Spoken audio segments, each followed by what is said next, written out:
बोलो भगवान बृहस्पति देव की जय हो। प्यारे श्रोताओं, आज हम आपको सुनाने वाले हैं बृहस्पतिवार व्रत कथा। आज हम आपको भगवान बृहस्पति देव जी की 2 प्रचलित कथाएं सुनाने वाले हैं, इसलिए इन कथाओं को ध्यान से सुने, बीच में ना छोड़े। बृहस्पतिवार व्रत की सबसे पहली प्रचलित कथा इस प्रकार है। प्राचीन काल में एक ब्राह्मण रहता था और वह बहुत निर्धन था। उसके कोई संतान नहीं थी और उसकी स्त्री बहुत ही मलिनता के साथ रहती थी। वह स्नान नहीं करती थी और किसी देवता का पूजन भी नहीं करती थी। इससे ब्राह्मण देवता बड़े दुखी रहते थे। बेचारे बहुत कुछ कहते थे, किंतु उसका कुछ परिणाम नहीं निकलता था। भगवान की कृपा से ब्राह्मण की स्त्री को कन्या रूपी रत्न पैदा हुआ और कन्या बड़ी होने पर प्रातः स्नान करके भगवान विष्णु का जाप व बृहस्पतिवार का व्रत करने लगी और अपने पूजन पाठ को समाप्त करके विद्यालय जाती तो अपनी मुट्ठी में जौ भर के ले जाती थी और पाठशाला के मार्ग में डालती जाती, और जब वे जौ स्वर्ण के हो जाते तो लौटते समय उनको बीनकर घर ले आती थी। एक दिन वह बालिका सूप में उन सोने के जौ को फटक कर साफ कर रही थी कि तभी उसके पिता ने देख लिया और कहा कि हे बेटी, सोने के जौ को साफ करने के लिए सोने का सूप होना चाहिए। दूसरे दिन बृहस्पतिवार था और उस कन्या ने व्रत रखा और बृहस्पति देव से प्रार्थना करके कहा कि मैंने आपकी पूजा सच्चे मन से की हो तो मेरे लिए सोने का सूप दे दो। भगवान बृहस्पति देव ने उसकी प्रार्थना स्वीकार कर ली और रोजाना की तरह वह कन्या जौ फैलाती हुई जाने लगी और जब लौटकर जौ बीन रही थी तो भगवान बृहस्पति देव जी की कृपा से उसे सोने का सूप मिला और उसे वह घर ले आई और उसमें जौ साफ करने लगी। परंतु उसकी माँ का वही ढंग रहा। एक दिन की बात है कि वह कन्या सोने के सूप में जौ साफ कर रही थी और उस समय उस शहर का राजपुत्र वहां से होकर निकला और उस कन्या के रूप और कार्य को देखकर मोहित हो गया तथा अपने घर जाकर भोजन व जल त्याग कर उदास होकर लेट गया। और राजा को इस बात का पता लगा तो अपने प्रधानमंत्री के साथ उसके पास गए और बोले कि हे बेटा, तुम्हें किस बात का कष्ट है? किसी ने अपमान किया है अथवा और कारण हो सो मुझसे कहो, मैं वही कार्य करूँगा जिससे तुम्हें प्रसन्नता हो। अपने पिता की राजकुमार ने बातें सुनी और वह बोला कि मुझे आपकी कृपा से किसी बात का दुख नहीं है। किसी ने मेरा अपमान भी नहीं किया, परंतु मैं उस लड़की से विवाह करना चाहता हूँ जो सोने के सूप में जौ साफ कर रही थी। यह सुनकर राजा आश्चर्य में पड़ गया और बोला कि हे बेटा, इस तरह की कन्या का पता तुम ही लगाओ, मैं उसके साथ तेरा विवाह अवश्य ही करवा दूंगा। राजकुमार ने उस लड़की के घर का पता बतलाया और तब मंत्री उस लड़की के घर गए और ब्राह्मण देवता को सभी हाल बतलाया। ब्राह्मण देवता राजकुमार के साथ अपनी कन्या का विवाह करने के लिए तैयार हो गए तथा विधि विधान के अनुसार ब्राह्मण की कन्या का विवाह राजकुमार के साथ हो गया और कन्या के घर से जाते ही पहले की भांति उस ब्राह्मण देवता के घर में गरीबी का निवास हो गया और अब भोजन के लिए भी अन्न बड़ी मुश्किल से मिलता था। एक दिन दुखी होकर ब्राह्मण देवता अपनी पुत्री के पास गए और बेटी ने पिता की दुखी अवस्था को देखा और अपनी माँ का हाल पूछा। तब ब्राह्मण ने सभी हाल कहा और कन्या ने बहुत सा धन देकर अपने पिता को विदा कर दिया और इस तरह ब्राह्मण का कुछ समय सुखपूर्वक व्यतीत हुआ। और कुछ दिन बाद फिर वही हाल हो गया और ब्राह्मण फिर अपनी कन्या के घर गया और सारा हाल कहा तो लड़की बोली कि हे पिताजी, आप माता जी को यहाँ ले आइए, मैं उन्हें विधि बता दूंगी जिससे गरीबी दूर हो जाएगी। वह ब्राह्मण देवता अपनी स्त्री को साथ लेकर पहुँचे तो अपनी माँ को समझाने लगी कि हे माँ, तुम प्रातःकाल प्रथम स्नान आदि करके भगवान विष्णु का पूजन करो तो सब दरिद्रता दूर हो जाएगी। परंतु उसकी माँ ने एक भी बात नहीं मानी और प्रातः काल उठकर अपनी पुत्री के बच्चों की जूठन को खा लिया और इससे उसकी पुत्री को बहुत ही गुस्सा आया और एक रात को कोठरी से सभी सामान निकाल दिया और अपनी माँ को उसमें बंद कर दिया और प्रातः काल उसे निकाला तथा स्नान आदि करा के पाठ करवाया तो उसकी माँ की बुद्धि ठीक हो गई और फिर प्रत्येक बृहस्पतिवार को व्रत रखने लगी और उस व्रत के प्रभाव से उसके माँ बाप बहुत ही धनवान और पुत्रवान हो गए और भगवान बृहस्पति देव जी के प्रभाव से इस लोक के सुख भोग कर स्वर्ग को प्राप्त हुए। बोलो भगवान विष्णु की जय हो। तो प्यारे भक्तों, ये थी बृहस्पतिवार व्रत की पहली प्रचलित कथा और अब जान लेते हैं कि दूसरी प्रचलित कथा क्या है। भारतवर्ष में एक प्रतापी और दानी राजा राज्य करता था। वह नित्य गरीबों और ब्राह्मणों की सहायता करता था। यह बात उसकी रानी को बिल्कुल भी अच्छी नहीं लगती थी। वह न तो गरीबों को दान देती थी और न ही भगवान का पूजन करती और राजा को भी दान देने से मना किया करती थी। एक दिन राजा शिकार खेलने वन को गए हुए थे तो रानी महल में अकेली थी और उसी समय भगवान बृहस्पति देव जी साधु वेश में राजा के महल में भिक्षा के लिए गए और भिक्षा मांगी। रानी ने भिक्षा देने से इनकार किया और कहा, हे साधु महाराज, मैं तो दान पुण्य से तंग आ गई हूँ।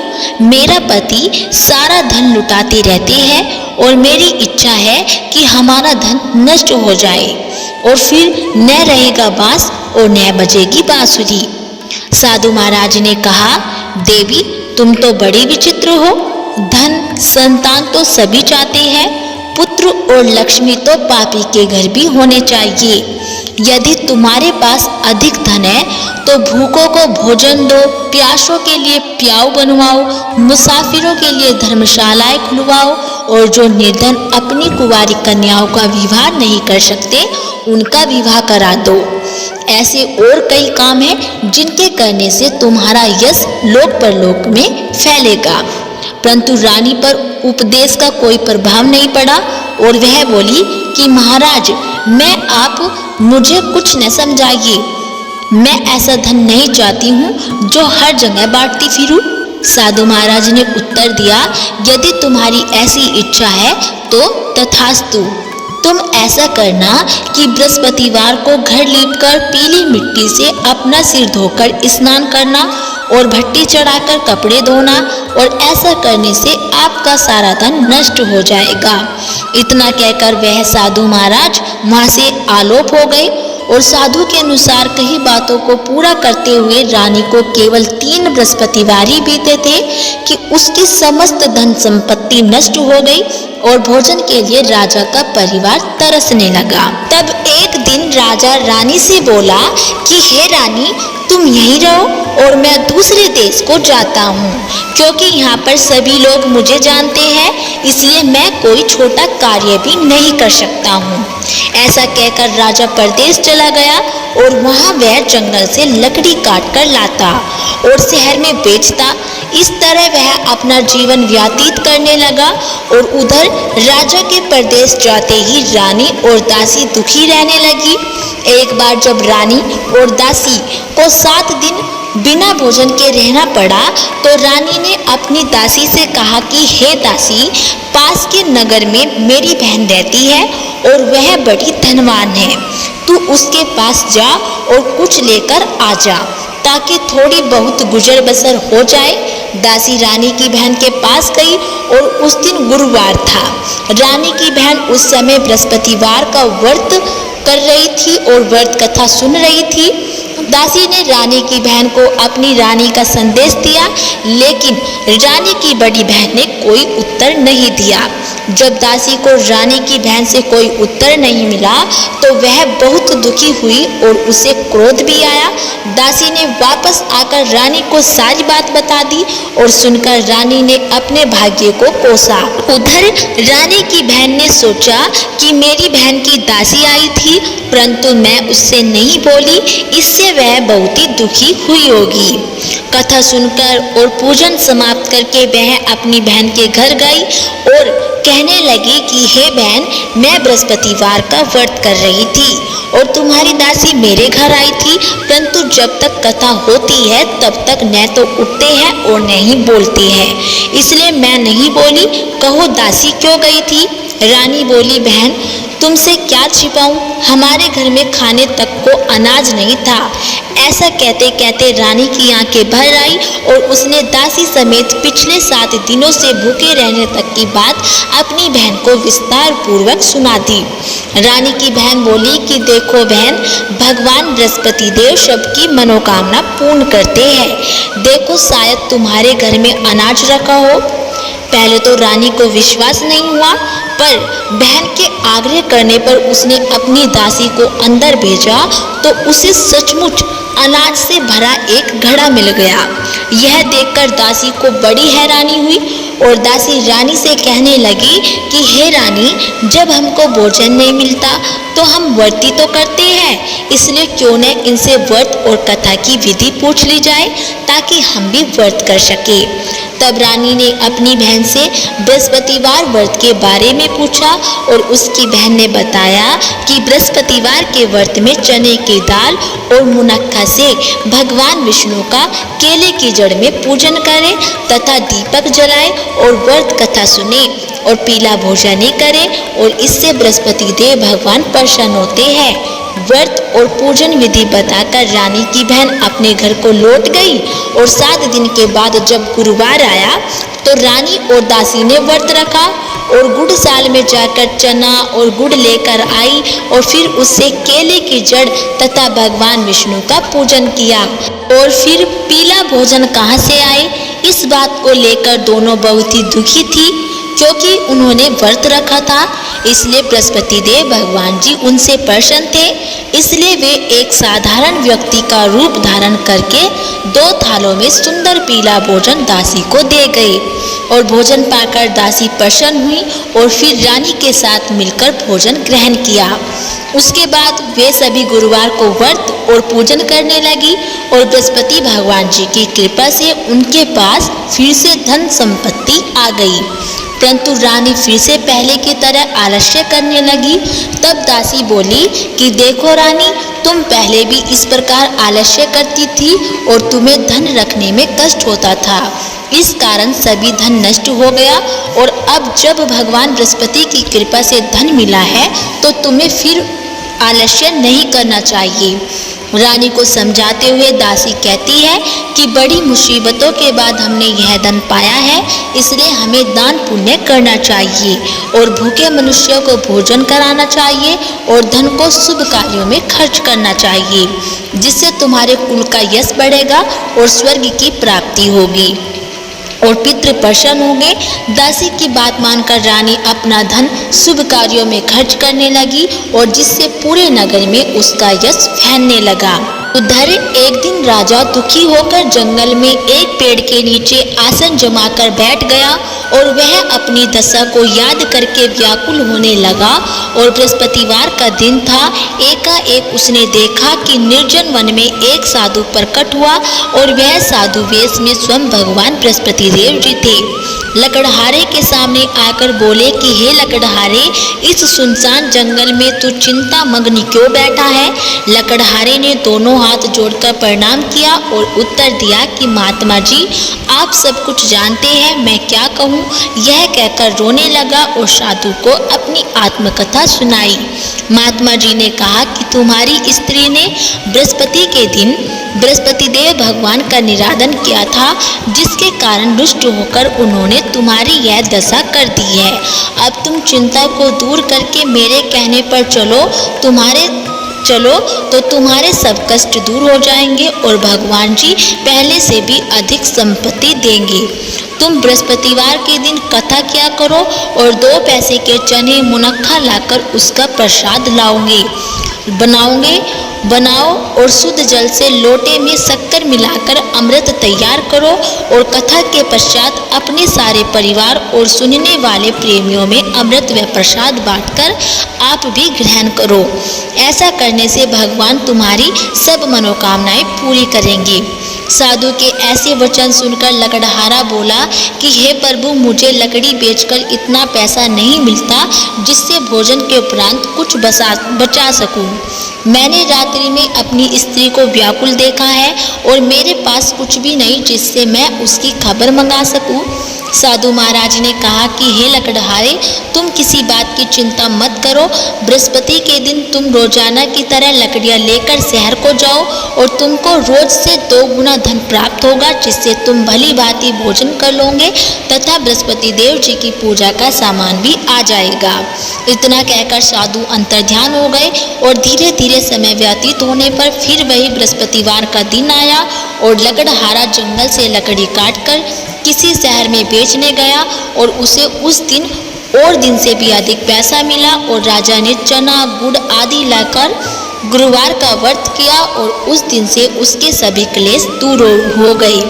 परंतु जब दोबारा गुरुवार का दिन आया तो बृहस्पतिवार का व्रत करना भूल गया और इस कारण बृहस्पति देव भगवान जी नाराज हो गए और उस दिन उस नगर के राजा ने विशाल यज्ञ का आयोजन किया था और शहर में यह घोषणा करा दी कि कोई भी मनुष्य अपने घर में भोजन न बनाए और न ही आग जलाए और समस्त जनता मेरे यहाँ भोजन करने आए। इस आज्ञा को जो नहीं मानेगा उसे फांसी की सजा दी जाएगी और इस तरह की घोषणा संपूर्ण नगर में करवा दी गई और राजा की आज्ञा अनुसार शहर के सभी लोग भोजन करने गए, लेकिन लकड़हारा कुछ देर से पहुंचा, इसलिए राजा उसको अपने साथ घर ले गया और ले जाकर भोजन करा रहे थे तो रानी की दृष्टि उस खूंटी पर पड़ी जिस पर उसका हार लटका हुआ था। वह वहां पर दिखाई नहीं दिया तो रानी ने निश्चय किया कि मेरा हार इस मनुष्य ने चुरा लिया है और उसी समय सिपाहियों को बुलाकर उसको कारागार में डलवा दिया। और जब लकड़हारा कारागार में पड़ गया और बहुत दुखी होकर विचार करने लगा कि न जाने कौन से पूर्व जन्म के कर्म से मुझे यह दुख प्राप्त हुआ है, और उसी साधु को याद करने लगा जो कि जंगल में मिला था। उसी समय तत्काल भगवान बृहस्पति देव जी साधु के रूप में प्रकट हुए और उसकी दशा को देखकर कहने लगे कि अरे मूर्ख, तूने बृहस्पति देव की कथा नहीं करी, इस कारण तुझे दुख प्राप्त हुआ है। अब चिंता मत कर और बृहस्पतिवार के दिन कारागार के दरवाजे पर 4 पैसे पड़े मिलेंगे, उनसे तू बृहस्पति देव जी की पूजा करना और तेरे सभी कष्ट दूर हो जाएंगे। बृहस्पतिवार के दिन उसे 4 पैसे मिले और लकड़हारे ने कथा कही और उसी रात्रि को भगवान बृहस्पति देव ने उस नगर के राजा को स्वप्न में कहा कि हे राजा, तुमने जिस आदमी को कारागार में बंद कर दिया है वह निर्दोष है और वह राजा है, उसे छोड़ देना। रानी का हार उसी खूंटी पर लटका है, अगर तू ऐसा नहीं करेगा तो मैं तेरे राज्य को नष्ट कर दूंगा। इस तरह रात्रि के स्वप्न को देखकर राजा प्रातःकाल उठा और खूंटी पर हार देखकर लकड़हारे को बुलाकर क्षमा मांगी तथा लकड़हारे को योग्य सुंदर वस्त्र आभूषण देकर विदा कर दिया और बृहस्पति देव जी की आज्ञा अनुसार लकड़हारा अपने नगर को चल दिया। राजा जब अपने नगर के निकट पहुंचा तो उसे बड़ा आश्चर्य हुआ। नगर में पहले से अधिक बाग, तालाब, कुएं तथा बहुत सी धर्मशाला, मंदिर आदि बन गई थी और राजा ने पूछा कि यह किसका बाग और धर्मशाला है। तब नगर के सब लोग कहने लगे कि यह सब रानी और बांदी के है। तो राजा को आश्चर्य हुआ और गुस्सा भी आया और जब रानी ने यह खबर सुनी कि राजा आ रहे हैं तो उन्होंने बांदी से कहा कि हे दासी, देख राजा हमको कितनी बुरी हालत में छोड़ गए थे, हमारी ऐसी हालत देखकर वह लौट न जाए, इसलिए तू दरवाजे पर खड़ी हो जा। और आज्ञा अनुसार दासी दरवाजे पर खड़ी हो गई और राजा आए तो उन्हें अपने साथ ले आई। तब राजा ने क्रोध करके अपनी रानी से पूछा कि यह धन तुम्हारे पास कैसे प्राप्त हुआ। तब उन्होंने कहा कि हमें यह सब धन भगवान बृहस्पति देव के व्रत के प्रभाव से प्राप्त हुआ है। राजा ने निश्चय किया कि 7 रोज बाद तो सभी बृहस्पति देव भगवान जी का पूजन करते हैं, परंतु मैं उन्हें प्रतिदिन दिन में 3 बार कहानी तथा रोज व्रत किया करूँगा। अब हर समय राजा के दुपट्टे में चने की दाल बंधी रहती तथा दिन में 3 बार कहानी कहता था राजा। एक दिन राजा ने विचार किया कि चलो अपनी बहन के घर जाएंगे। इस तरह निश्चय करके राजा घोड़े पर सवार होकर अपनी बहन के घर को चलने लगा और मार्ग में उसने देखा कि कुछ आदमी एक मुर्दे को ले जा रहे हैं और उन्हें रोककर राजा कहने लगा कि अरे भाइयों, मेरी बृहस्पति देव भगवान जी की कथा सुन लो। वे बोले कि लो, हमारा तो आदमी मर गया है, इसको अपनी कथा की पड़ी है। परंतु कुछ आदमी बोले कि अच्छा कहो, हम तुम्हारी कथा भी सुनेंगे। राजा ने दाल निकाली और जब कथा आधी हुई थी कि मुर्दा हिलने लग गया और जब कथा समाप्त हो गई तो राम राम करके मनुष्य उठकर खड़ा हो गया। मार्ग में उसे एक किसान खेत में हल चलाता मिला और राजा ने उसे देखकर उससे बोले कि अरे भैया, तुम मेरी बृहस्पतिवार की कथा सुन लो। किसान बोला, जब तक मैं तेरी कथा सुनूंगा तब तक 4 हरैये जोत लूंगा, जा अपनी कथा किसी और को सुनाना। इस तरह राजा आगे चलने लगा और राजा के हटते ही बैल पछाड़ खाकर गिर गया तथा किसान के पेट में बड़ी जोर का दर्द होने लगा। उस समय उसकी माँ रोटी लेकर आई और उसने जब यह देखा तो अपने पुत्र से सब हाल पूछा और बेटे ने सभी हाल कह दिया। तो बुढ़िया दौड़ी दौड़ी उस घुड़सवार के पास गई और उससे बोली कि मैं तेरी कथा अवश्य सुनूंगी, तू अपनी कथा मेरे खेत पर चलकर ही कहना। राजा ने बुढ़िया के खेत पर जाकर कथा कही, जिसके सुनते ही वह बैल उठ खड़े हुए तथा किसान के पेट का दर्द भी बंद हो गया। और राजा अपनी बहन के घर पहुंचा और बहन ने भाई की खूब मेहमानी की। और दूसरे दिन प्रातःकाल राजा जगा तो वह देखने लगा कि सब लोग भोजन कर रहे थे। राजा ने अपनी बहन से कहा कि ऐसा कोई मनुष्य है जिसने भोजन नहीं किया हो, मेरी बृहस्पतिवार की कथा सुन लो। बहन बोली, हे भैया, यह देश ऐसा है कि पहले यहाँ लोग भोजन करते हैं और बाद में अन्य काम करते हैं।